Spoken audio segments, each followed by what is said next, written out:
This is Spotlight Omaha. Spotlight Omaha is a local podcast that highlights local businesses and influential movers and shakers in the Omaha business community. Spotlight Omaha is brought to you by Pixel Fire Marketing.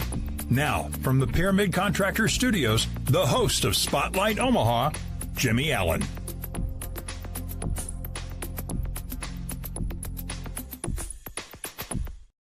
Good afternoon and welcome to a very late edition of the Spotlight Omaha podcast, where we take you around the city of Omaha, introduce you to local business owners, influential figures, and people who are making an impact on our community. We are brought to you by Pixel Fire Marketing.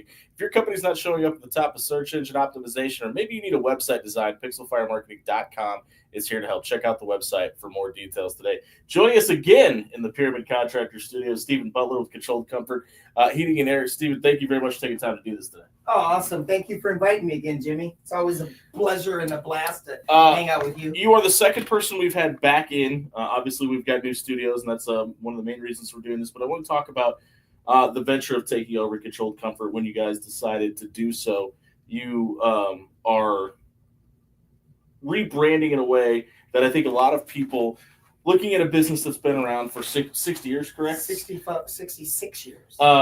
That has an image that's very noticeable. It's a naked angel on a cloud. Naked angel baby, we call it. You guys decided to go in a different direction and rebrand the business kind of in your image. Why was it the right time to do this? So, I'm only the third or fourth owner, depending on how you look. Some relatives taking over the business, Sure. Over that span of time. The original owner's daughter took it over, then her husband, and then a big corporation, Lennox, bought the company for a short time period, and then long-term employees bought it, and then me.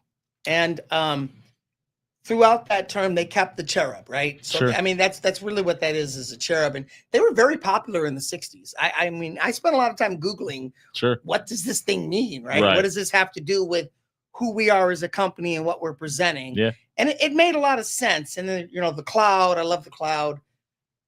So as I really dug into that, I started thinking, how much of that is us now and us moving forward, right? Can I ask you a little bit of a personal Of question? course. Was there how much of this is Stephen Butler? Was that a thought process? Absolutely, to some extent. But the reason me and Jimmy, the reason we like each other, I think, Sure. so much, we're both huge sports fans. We get along a lot. Yeah. I am a huge sports fan Yeah. as well, right? And I'm a huge Nebraska sports fan. Yeah.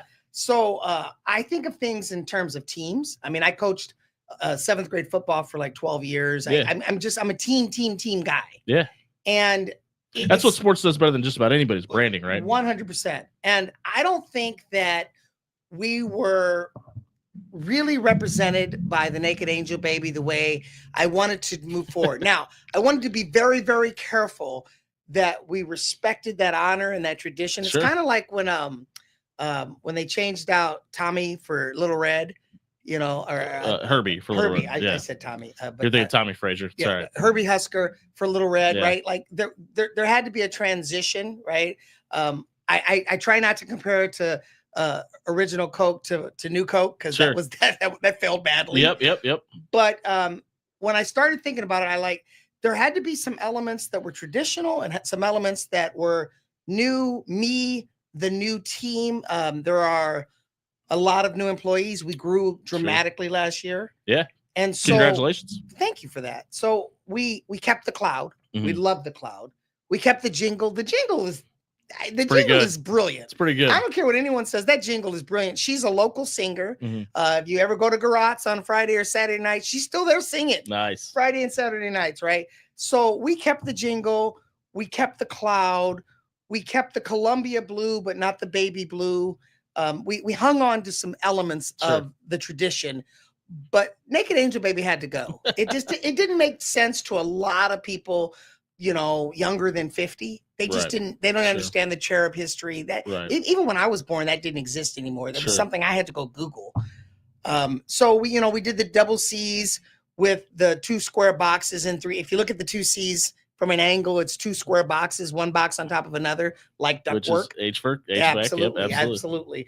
And so we tried to do both. And if you watch the commercials, the last 5 seconds are the jingle. Yeah, it's still there. We have if I feel comfortable saying half of Omaha you could play part of the jingle and they could finish it, you've got a hit. I say to people when they ask me, what do I do? I would say I work at Controlled Comfort.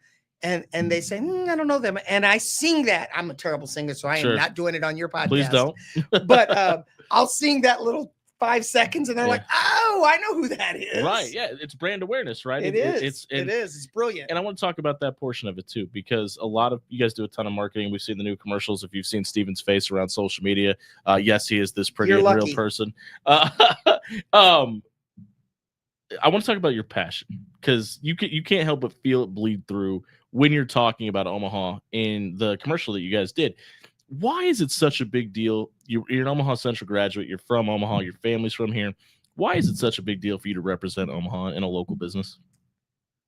That's a weird one, because I'm not quite sure why I emote so much into that. All I can say is it's my home. Sure. And I spent 7 years working for one of the largest companies in the world. So I traveled a lot. Yeah. And I'd get to Chicago or at Atlanta. I'd get to some big city, and, we'd be standing around having a cigar and a drink at the end of a meeting. And, and there invariably someone would say something about Omaha. I remember when that terrible slogan came out a few years ago. It's not for everybody. That's the one. Whoever voted to change that back. I mean, thank you. They put it in a PowerPoint. Yeah. Like no, I was at a meeting. And one of my buddies, as part of his PowerPoint, one of the last slides was, something about it's not for everyone. And I was like, oh, dude, I think that was an attempt to keep Omaha the hidden gem it is, though. It 100% the intent was correct. Yeah.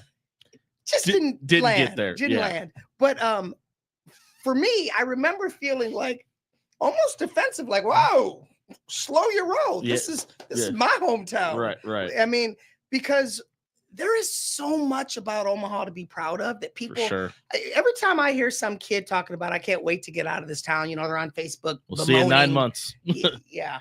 And there's a black cloud and there's nothing to do. And I think you guys are crazy. Right. Like have you dealt with Chicago or LA traffic? Have you, or the people that live there? and I mean, if you're looking for a nightlife or a party scene or a club scene, yeah, sure. We're not that place. Nope. But if you want to get married and raise children, or not get married and be single and have a quiet life and do what you want and have hobbies and interests, this is the place to be. We love sports. We love community. I remember what's her name? The female policeman was shot down. It's about 5 or 6 years ago by Nico. Crazy dude, Nico Jennings. Nico Jenkins, right? And I remember that situation, and I was waiting. I said to people, Roscoe was her last name, right? I can't remember. Carrie Roscoe, I think that's something like that. And she was awesome. Yeah. I mean, if you read the story, this woman was awesome, right? And I remember because at the time we were dealing with police shootings. Right. I know we weren't going to get political. I'm not. Sure. No, you're fine. But we were dealing with nationwide protests and stuff about unfair police shootings. George Floyd situation happened shortly after that. Yeah. And I remember saying to people, I'll bet you the opposite is going to happen in Omaha. I think I made a Facebook post about it before it happened. Sure. And we threw her a parade. And when they scanned the parade, half that parade was full of brown and black people. Sure. It was the only city in America that was celebrating a police officer because she had made an impact on our community, on that community, which is my community. Which matters too. Yeah, it absolutely does. She made a huge impact.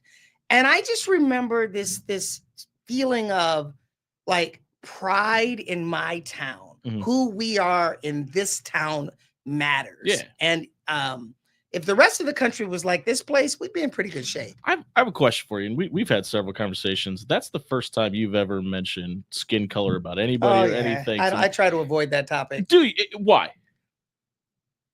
I'm old enough to remember.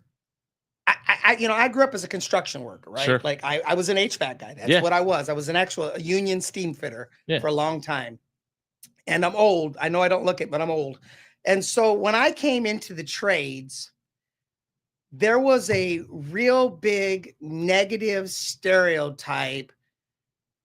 Anytime you mentioned something like that as a disadvantage, first off, there was a lot of pushback the opposite direction. Sure. You were a whiner, you were a complainer, you're pulling the race card. Mm-hmm.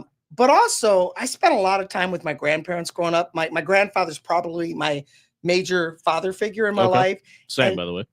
Yeah, and that generation didn't whine about anything. They overcame obstacles. Right. And I was taught, okay, here's the world.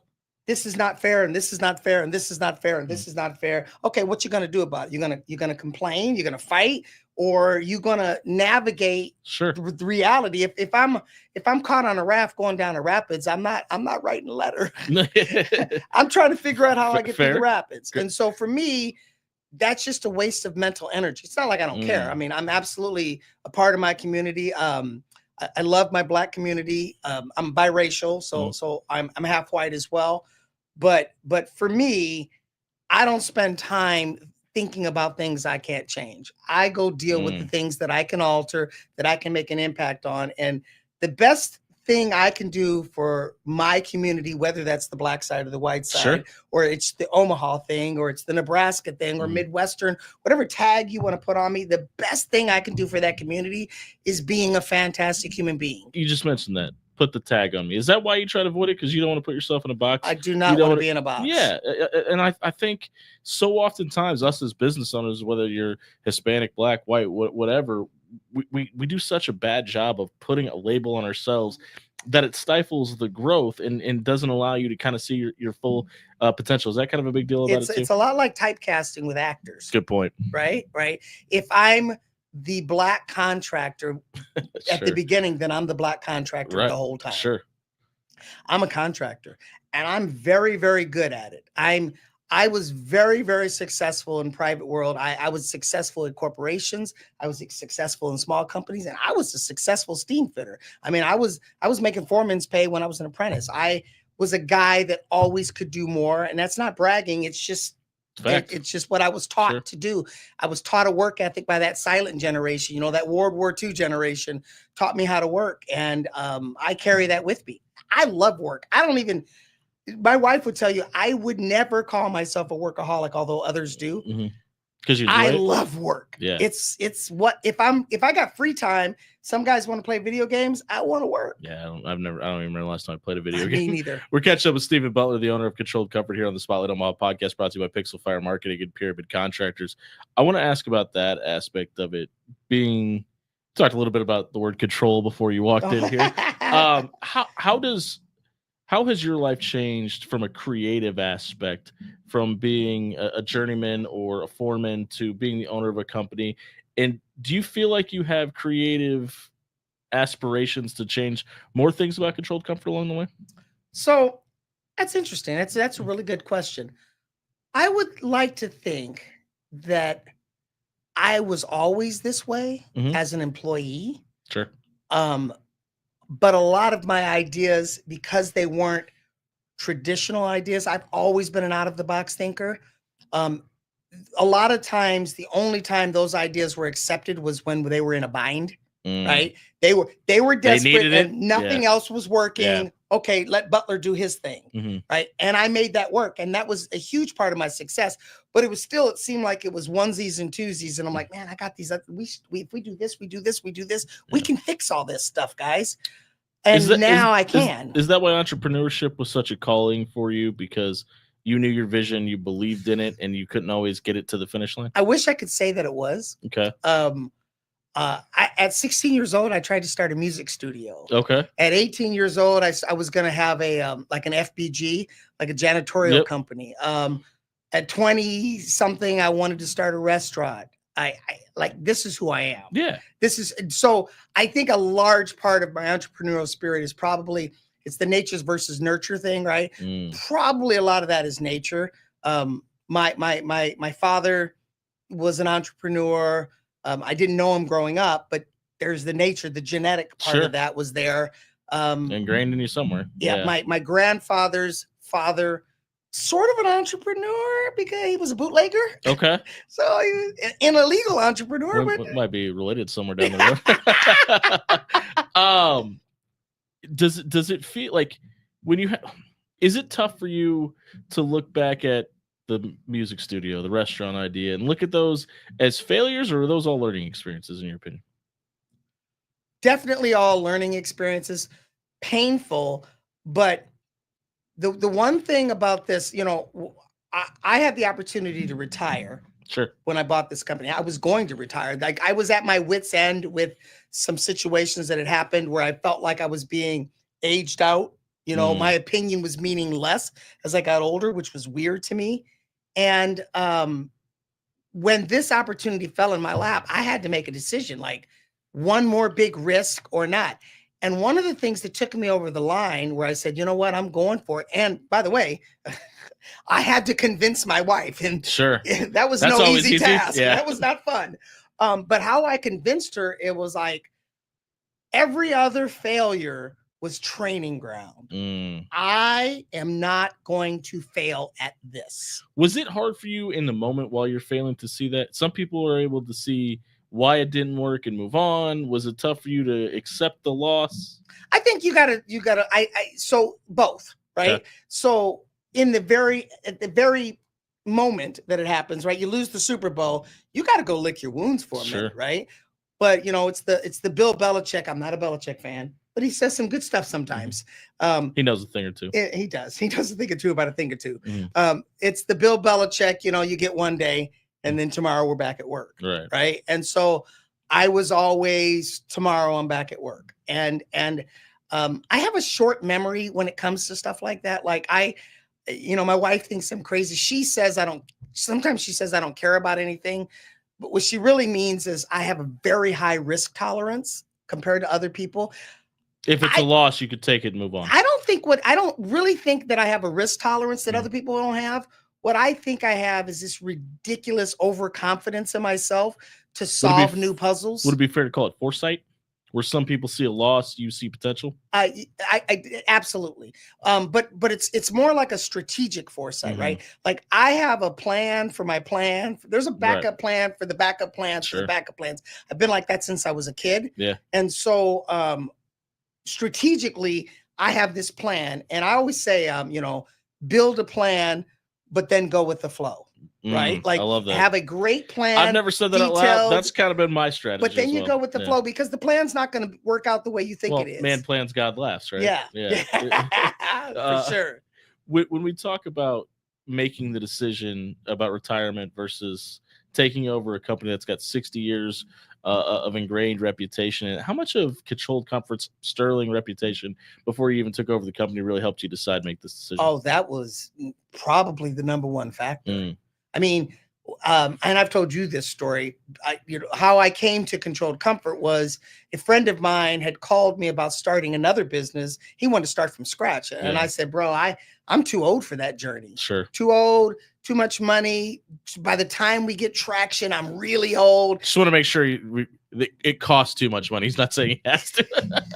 Yeah.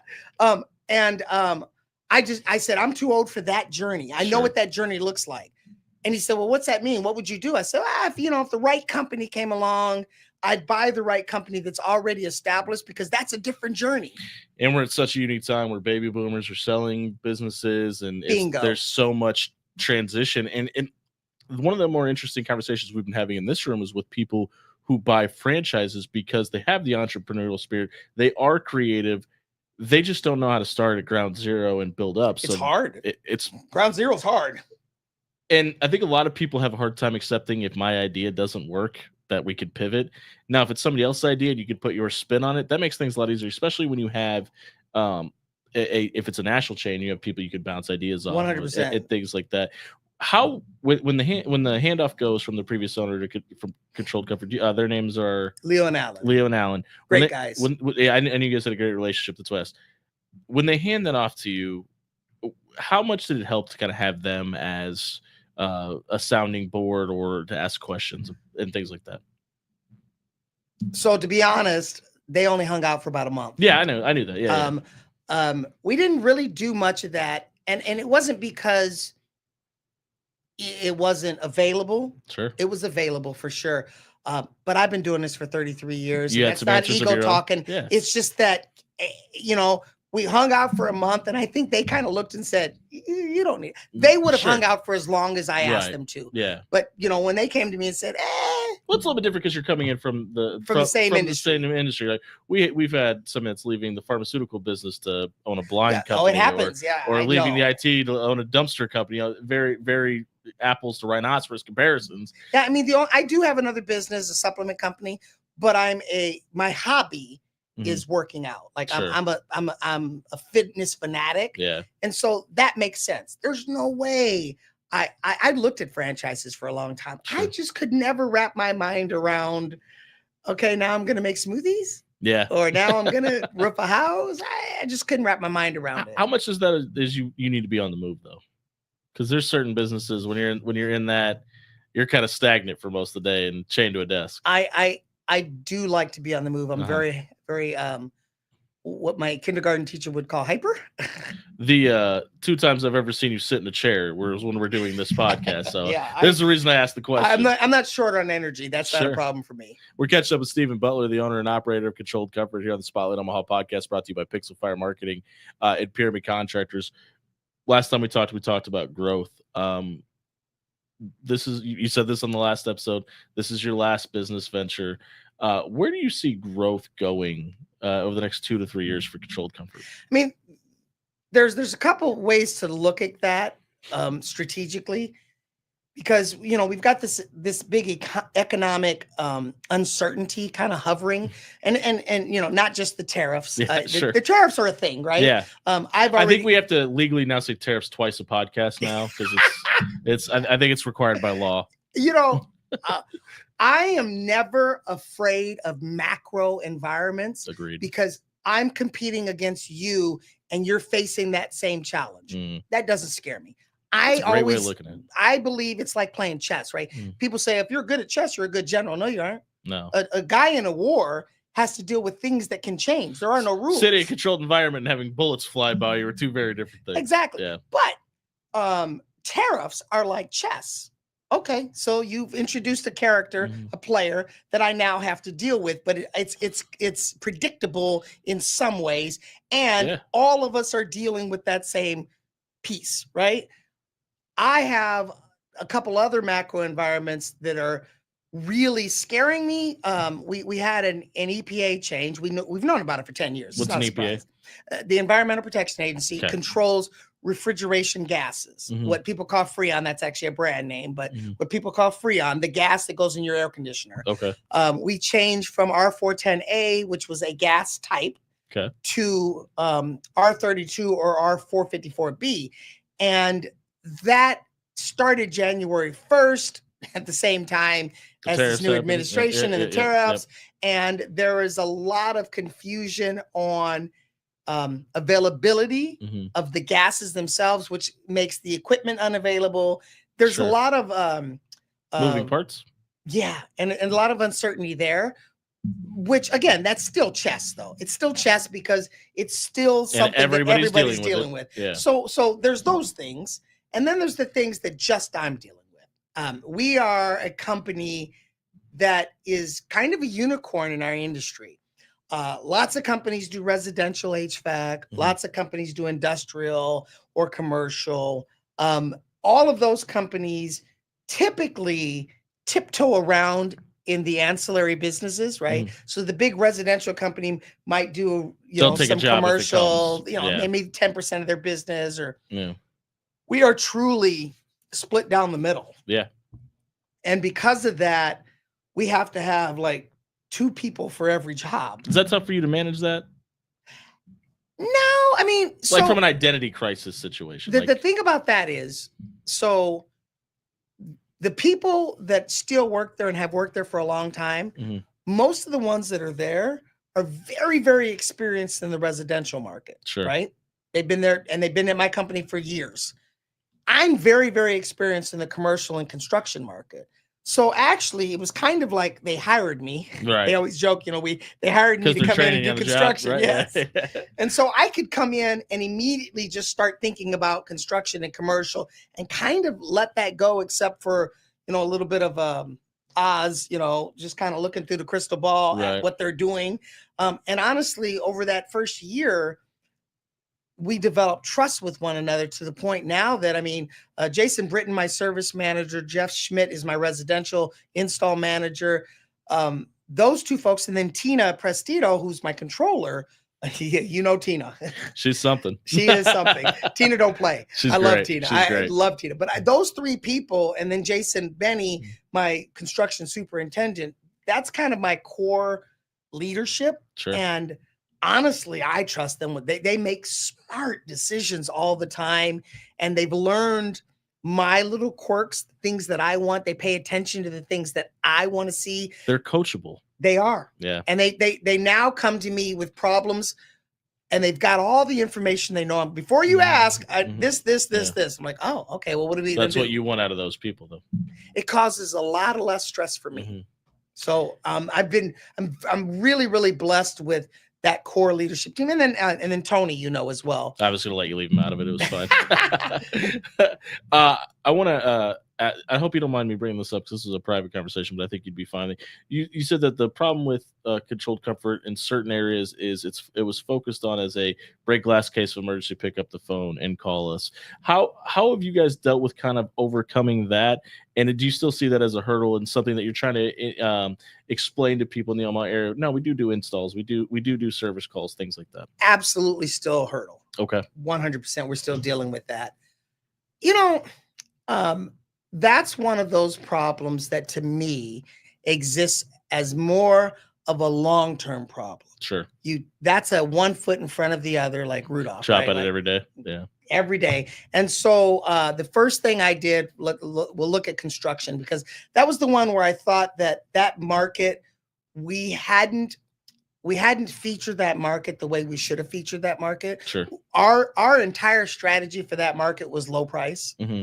That's not a great strategy. Right. So what I did was I said, okay, who are my top 10 general contractors? Who are the contractors that, they'll give me bid work if I'm low, but they'll also throw me negotiated work. Like they want me to help them design the building. Right. They want me to help them do this, right? And I'm in ground floor, and maybe I still have to bid it at the end, but I'm in the ground floor. There's some trust there. Get your foot in the door. Yeah, that we're going to work well together. I did that.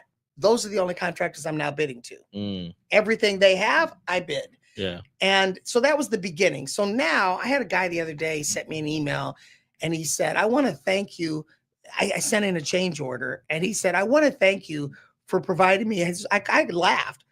The most well-written change order I've ever seen. Sure. And he said, and it's because I worked for a big general contractor myself. Right. You know what they're looking for. Yes. And I'm like, I tell my guys, I say, hey, don't just tell them this, and this. Like, they've got to present that to an engineer. The engineer's going to ask them all these questions. And they're like, what does he mean? Yeah, why? Yeah. I said, make it easy so that they have no questions for you. And when they hand it to the engineer has no questions for them. And those change orders, in my personal opinion, are going to be approved at a way higher clip. And it makes everybody look smarter too. It does. And so we started doing stuff like that. We did the brand awareness stuff. We changed the logo. I thought a lot of our stuff looked very 2005-ish, just the color schemes. And it was just, you look at it, your eyes were crossing. Sure. And so we've started changing. Our invoices look different. Our envelopes look different. Our clothing looks different now. I didn't wear one of the shirts. I'm sure Tony's mad at me. Good call. Yeah, it's not like you're doing a podcast today or anything. When we talk about, I asked about growth, does that mean that the commercial side over the next 2 to 3 years has the most room for growth? Or is there just so much new construction in Omaha from a home standpoint, a residential standpoint, that the explosion that we're seeing in Omaha means that there's probably more business on the residential side? I wouldn't say either one of those is true, but both are kind of true. So when I came in, I created a strategy for the entire business. Sure. But then go with the flow, right? Yeah. And then my habit, and I do this every year, is every year I pick a thing, not necessarily low-hanging fruit, but I pick a thing that I think is a problem child that just needs love. Mm-hmm. So last I'm sure year, the people in control of those departments love this, by the way. you know what? They were frightened in the beginning, and within a very few weeks, they figured out that what I was doing was actually making their jobs easier, because I was trying to figure out what were the hurdles, what was going on. So I focused on residential replacement business last year. That business tripled. This year, I'm focused on commercial construction. That business is going to triple too. You watch. And so it's not about, I'm just trying to find the thing that needs personal attention, but I know better than to try to fix all of it at once. I'll fix nothing, and we'll be the same company 20 years from now. Sure. I don't want that. So if I can fix one thing, get the top spinning, get them spinning fast, and then hand it off to somebody that I showed how I got them spinning. Now I can walk away and go spin some more. It is. And, I've got the team for it. 20 years is a long time.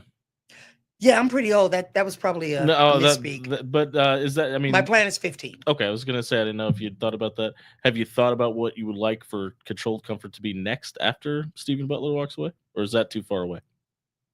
That is too far away. Okay. But in 15 years, either... He'll kill me if I say that. I was going to say my son is going to be running it, but sure. No interest. He doesn't. He's an IT director, and he loves where he's at. Sure. In 15 years, I can't see me selling it. That's not my style. Right. There's a reason I asked. I don't even see me retiring. I remember my dad, when he finally retired, he worked and worked and worked, and he owned a company as well, and he worked until he's 70, and he wanted to golf. Yeah. Like, he loves to golf.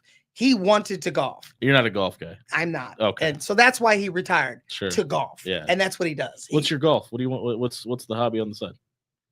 Lifting weights. Yeah. And it's not lifting weights, working out. Right. Sure. So, but it's not even, I wouldn't even say that's my hobby. That's one of my hobbies. But all of my hobbies center around that hobby. Sure. Okay. So working out adjacent. Yeah. I've done some podcasts on working out. Sure. I write blog articles on supplements. I have 7 or 8 Facebook groups on fitness. One's got 30,000 members in it. And so I like to spend my time and when new fitness products come out, I review them. Sure. I'm at a point now where people are sending me some stuff for free. Oh, that's cool. To review it, right? Yeah. So I'll review it. I always tell them, if I don't like it, I'm not going to lie to people. I actually give a lot of companies, I'll say, if I don't like it, I'm going to tell you. And then if you don't want me to review it, I'm just going to pretend like you never sent it to me. Right. And that's usually the answer, by the way. It is. Yeah. So I only review things I actually like, but I review products. I'm into resistance band training because I love home gym training. I've been home gym training since 2010. Okay. I quit going to a gym. The drive, I don't have time for that, man. I have a job. Yeah. I hear you. How much is social media, the growth of social media marketing, talking about podcasting, we're here for a reason, obviously. How much has that changed the way that you do business? It's changed everything. I think so too. First off, like when you see, this is funny because I grew up without a dad. My grandfather worked 12-hour days until I was, I think, 18. Sure. Right. So he didn't retire until I was 18 years old. I barely knew the man until I was 18. And then we got a great friendship after he retired. Right. I didn't know how to change oil at 18 years old. Like, I knew nothing about cars, I was always interested in it. Sure. I was interested in engineering, but I didn't know how to work with my hands. I wasn't around that. And you couldn't Google, right? You couldn't YouTube. The best you had was a Chilton's manual, right? I rebuilt my first carburetor off of Chilton's. Yeah. I rebuilt my first carburetor. I still own that Chilton's manual. Nice. For my 78 Mustang, I rebuilt that carburetor myself. It never worked the same. It never worked good after Sure. But you did it. But I did it. Yeah. I did it. And I taught myself how to change brake. It was so much work. This generation, you look at Facebook and social media and these reels, and you see this diaspora of random people that you don't look at as being the next great framing carpenter, right? And it's just these random people, and they're building this stuff, and I'm going, wow, that never happens without social media. I mean, you could say, yeah, they could Google how to build a house, 20 years ago. YouTube turned from America's Funniest Home Video platform to 100% a DIY kit. But it's also Reels. Yeah. It's also, TikTok. I don't have TikTok, so No. I'm assuming what It's the TikTok same thing is. It's the same thing as Reels. But you see, I saw some gal last night said, I hate bare walls, and every wall in her house, she did the Color 1x4s and Yeah. then painted over it, or she had shelves on this wall, and she was building all this stuff. It's a 60-second thing, and she's it's a funny video and it's cute, and I'm watching it and I'm thinking, is that possible for her? Yeah. 40 years ago? No, it's not. But now she doesn't have to have, frankly, a man come teach her, teach me how to do this stuff. We've had somebody on this podcast that's what they do. They do basically DIY for women, so that they don't get the mansplaining situation of it. But I mean, it's not just the women. I mean, it's like I was having a conversation with my friend Morgan, and I remember this, and it was like, we have a device in our pocket at all times of day that could teach us anything in the world, and we spend 85% of our day arguing with other people instead. And we live in a generation where the information superhighway is at the fastest it's ever been. We can learn anything if we dedicate our time to it. Well, you remember what I said earlier about I didn't want to spread myself too thin with too many different things because I would get nothing accomplished, right?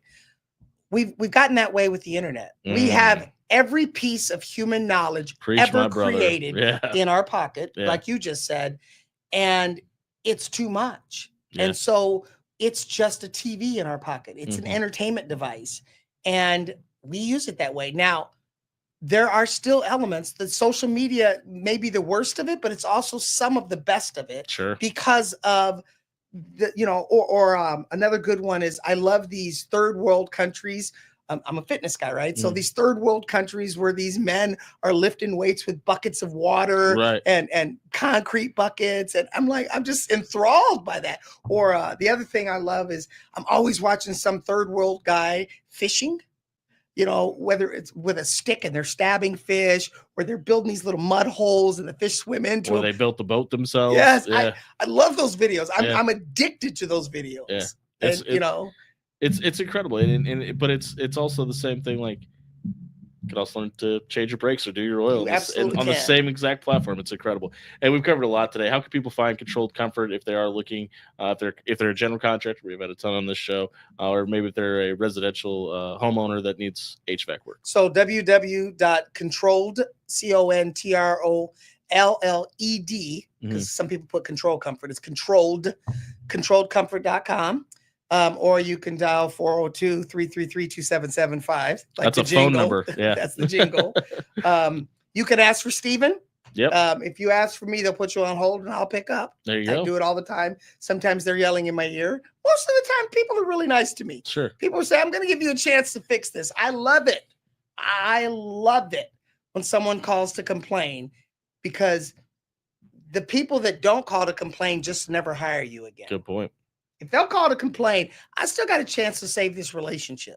And sometimes I don't. I mean, every blue moon I say, you know what? You're right. You probably they are giving you a better deal, and I don't know that we can salvage this. There's too much, Well, I really hope you didn't lose any business by calling Herbie Husker Tommy Husker today. We'll see how that goes. I was thinking of Tommy Frazier. I wasn't thinking of Tommy Frazier. No? I was thinking of Tommy. I don't know. Okay.